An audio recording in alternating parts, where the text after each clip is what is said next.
Innal hamdalillah nahmaduhu wa nasta'inuhu wa nastaghfiruh wa na'udzu billahi min shururi anfusina wa min sayyiati a'malina may yahdihillahu fala mudhillalah wa may yudlil fala hadiyalah asyhadu an la ilaha illallah wahdahu la syarikalah wa asyhadu anna muhammadan abduhu wa rasuluh. Ya ayyuhalladzina amanu taqullaha haqqa tuqatih wa la tamutunna illa wa antum muslimun. Ya ayyuhan nasu taqu rabbakumul ladzi khalaqakum min nafsin wahidah wa khalaqa minha zawjaha wa bassa minhuma rijalan katsiran wa nisaa'a wattaqullaha alladzi tasaaluna bihi wal arham innallaha kana 'alaikum raqiba. Ya ayyuhalladzina amanu taqullaha wa qulu qawlan sadida yuslih lakum a'malakum wa yaghfir lakum dzunubakum wa may yuti'illaha wa rasulahu faqad faza fawzan 'azima. Amma ba'd, fa inna asdaqal hadithi kalamullah wa khairul hadi hadi Muhammadin sallallahu alaihi wasallam wa syarrul umuri muhdatsatuha wa kullu muhdatsatin bid'ah wa kullu bid'atin dhalalah wa kullu dhalalatin finnar. Para hadirin jamaah salat Jumat yang semoga senantiasa dirahmati Allah Subhanahu wa taala. Alhamdulillah, marilah kita panjatkan puji dan syukur kita kepada Allah Subhanahu wa taala atas segala nikmat-nikmatnya yang telah diberikan pada kita semua. Baik itu nikmat diniyah, nikmat Islam, nikmat iman, atau nikmat duniawiyah berupa kesehatan, rezeki dan lainnya, maka wajib bagi kita untuk mensyukurinya. Mensyukurinya dengan hatinya, dengan meyakini bahwa seluruh nikmat itu dari Allah Subhanahu wa taala.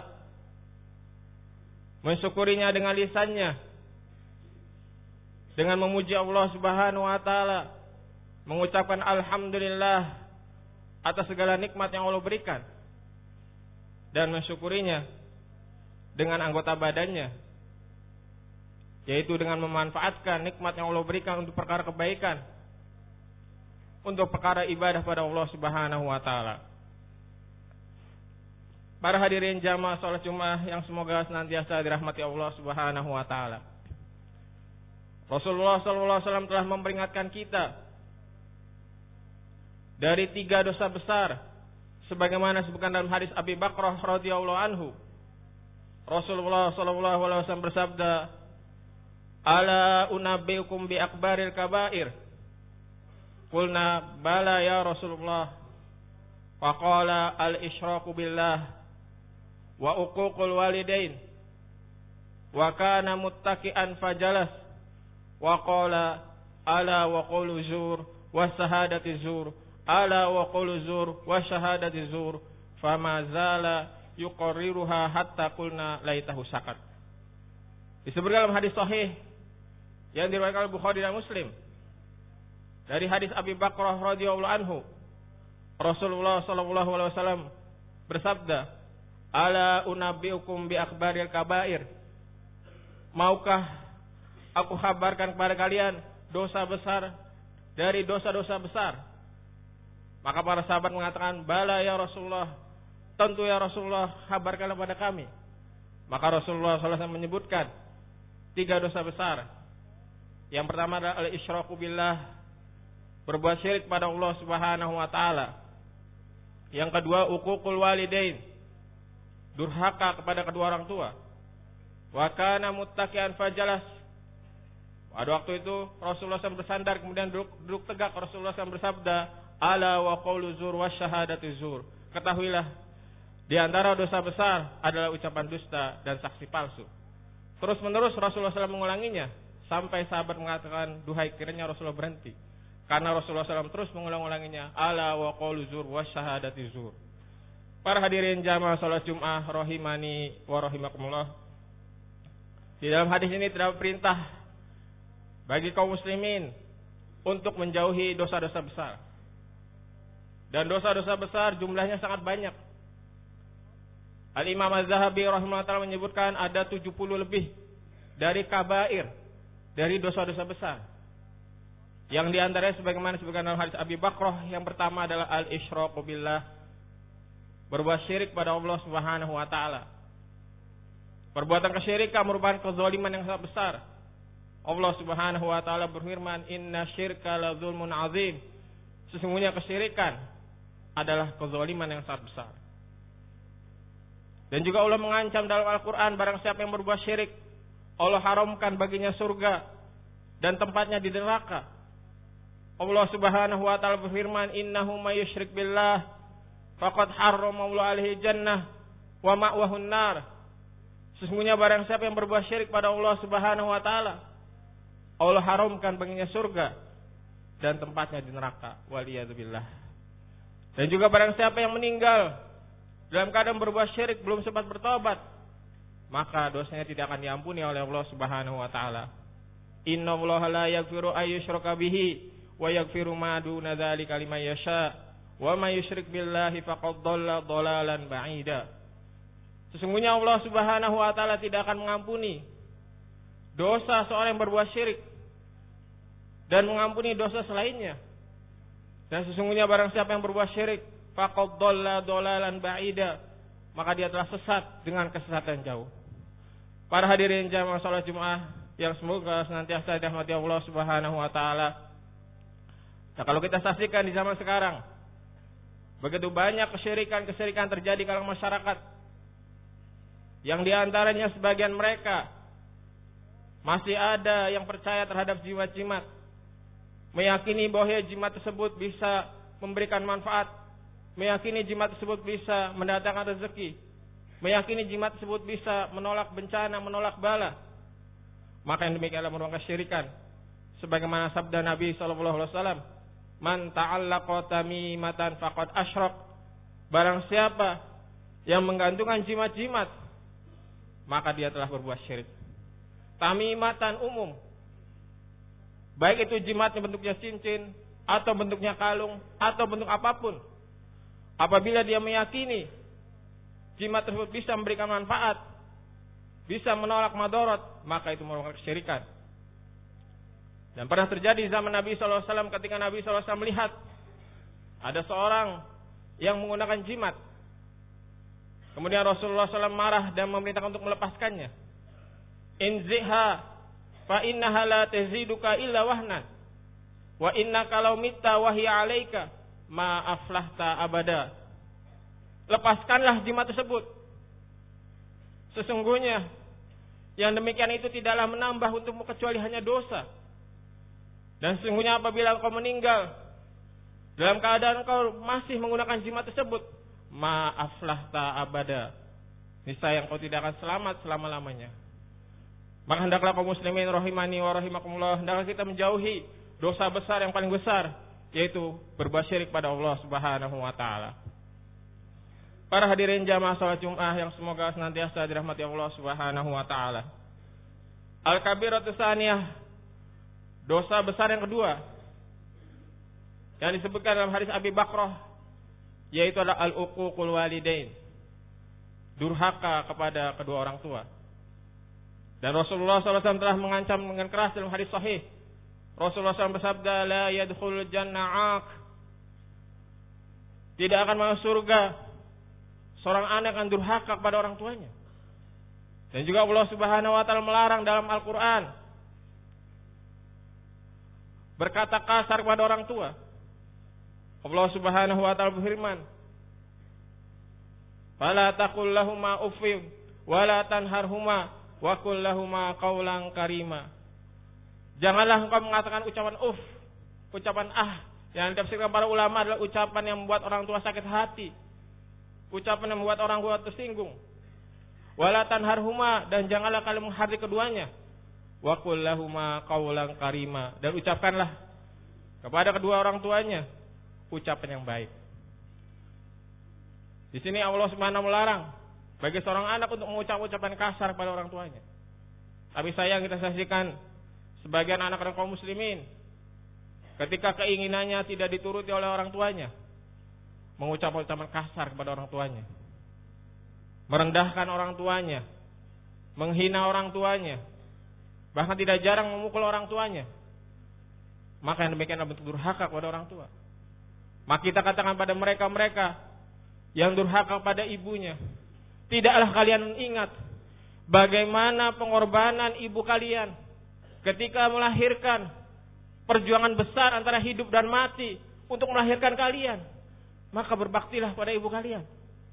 Dan kita katakan kepada mereka-mereka yang durhaka pada ayahnya, tidaklah kalian ingat bagaimana orang tua kalian mencari nafkah, bagaimana ayah kalian mencari nafkah, bekerja pagi, siang, sore, banting tulang untuk bisa menafkahi kalian.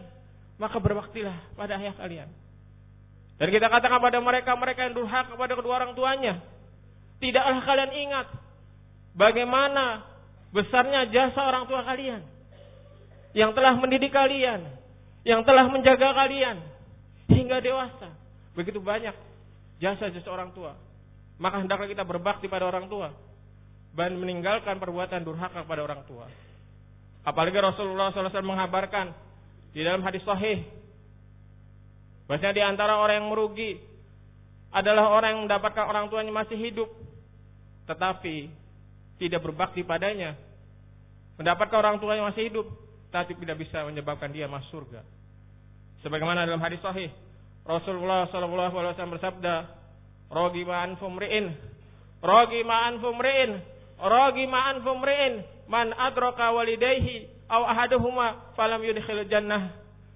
Rasulullah SAW bersabda, sungguh rugi dan sungguh rugi dan sungguh rugi barang siapa yang mendapatkan kedua orang tuanya masih hidup atau salah satunya masih hidup, tetapi tidak bisa menyebabkan dia masuk dalam surga. Di dalam hadis ini Rasulullah SAW menghabarkan bahwasanya di antara sebab-sebab seorang masuk surga adalah dengan berbakti kepada orang tua. Maka para hadirin jamaah salat Jumat yang semoga senantiasa dirahmati Allah Subhanahu wa taala, hendaklah kita merenungkan pada diri kita. Sudahkah kita berbakti pada orang tua kita? Hendaklah kita merenung pada diri kita, sudahkah kita membahagiakan orang tua kita? Atau justru sebaliknya, kita banyak mengecewakan orang tua kita?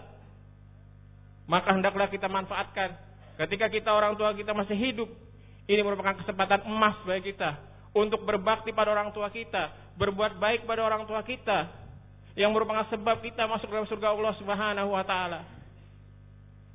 Terkadang ketika kita sudah berkeluarga, tersibukkan dengan pekerjaan kita, tersibukkan dengan mengurus anak dan istrinya, lupa orang tuanya, tidak pernah menjenguknya, menelantarkannya, maka ini merupakan suatu kerugian.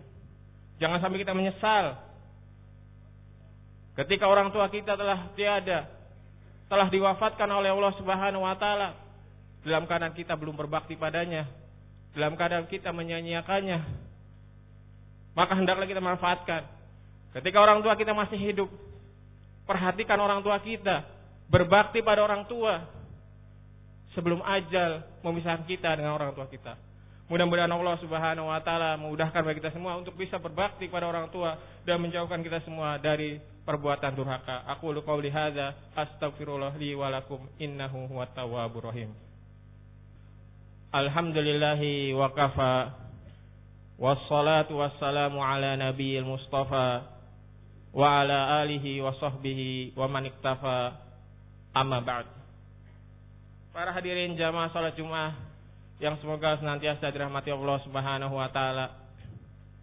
Al-kabiratu salisah, dosa besar yang ketiga yang disebutkan di dalam hadis Abi Bakrah radhiyallahu anhu, yaitu adalah ucapan dusta dan saksi palsu. Dan Rasulullah SAW mengulanginya dalam hadis Abi Bakrah, ala wa qawlu zur wa syahadati zur, Ala wa qawlu zur wa sahadati zur. Ala wa qawlu zur wa sahadati zur. Ala wa qawlu zur wa sahadati zur. Terus menerus Rasulullah mengulanginya. Sampai para sahabat mengatakan, ya laitahu sakat. Duhai kiranya Rasulullah berhenti. Karena Rasulullah SAW mengulanginya. Berkali-kali disebutkan para ulama hikmah. Kenapa Rasulullah SAW mengulanginya berkali-kali? Karena banyak di antara kaum muslimin yang meremehkan. Menganggapnya sepele ucapan dusta. Menganggap sepele saksi palsu. Padahal ucapan dusta ini adalah perkara dosa dari dosa besar yang dapat menyebabkan seorang masuk ke dalam neraka. Rasulullah SAW bersabda, iyyakum wal kadzib, fa innal kadziba yahdi ilal fujur, wa innal fujura yahdi ilan nar, wa ma yazalu rajul yakdzib, wa yataharral kadzib, hatta yuktaba indallah kadzaban. Rasulullah SAW bersabda, iyyakum wal kadzib, hati-hatilah kalian terhadap ucapan dusta, karena sesungguhnya ucapan dusta dapat mengantarkan pelakunya pada perbuatan keji. Dan perbuatan keji dapat mengantarkan pelakunya kepada neraka jahanam. Dan tidaklah seorang berdusta wa yataharul kadzib, dan suka berdusta, sering berdusta, hatta yuktaba indallah kadzaban, sampai ditulis di sisi Allah Subhanahu wa taala dia adalah seorang pendusta. Waliyadzubillah. Maka para hadirin jamaah salat Jumat rahimani wa rahimakumullah, maka hendaklah kita menjauhi sifat yaitu berupa ucapan dusta atau saksi palsu. Dan para ulama telah menyebutkan, di antara Syekh Muhammad bin Sulaiman rahimahullah taala menyebutkan bahwasanya al-kadzib yanqasimu ila qismain. Syekh Muhammad bin Utsaimin menyebutkan bahwasanya al-kadzib, dusta, terbagi menjadi dua macam. Yang pertama al-kadzib ma'an-nas. Yang pertama adalah berdusta kepada manusia. Mengucapkan ucapan dusta, menyebarkan berita dusta, atau mengatakan barang ini asli padahal palsu, mengatakan barang ini bagus padahal jelek, dusta terhadap manusia. Yang kedua adalah berdusta atas nama Allah Subhanahu wa taala. Mengatakan ini syariat Islam padahal dusta. Itu bukan syariat Islam, itu perkara bid'ah. Mengatakan adalah sunnah Nabi SAW padahal dusta. Itu merupakan perkara bid'ah, perkara syirik. Mengatakan ini adalah hadis Nabi SAW padahal dusta. Itu adalah palsu, bukan dari Nabi SAW. Mengatakan bahwa ini perayaan Islam, ini adalah acara yang disyariatkan, ternyata dusta. Itu adalah perayaan bid'ah yang tidak diajarkan oleh Allah dan Rasulnya. Mudah-mudahan Allah Subhanahu wa taala menjauhkan kita dari sifat-sifat dusta, menjauhkan kita dari berbagai macam dosa-dosa, baik itu dosa-dosa besar atau dosa-dosa kecil. Rabbana atina fid dunya hasanah wa fil akhirati hasanah wa qina adzabannar. Allahumma sholli ala Muhammad wa ala ali Muhammad kama shallaita ala Ibrahim wa ala ali Ibrahim innaka Hamidum Majid, wa barik ala Muhammad wa ala ali Muhammad kama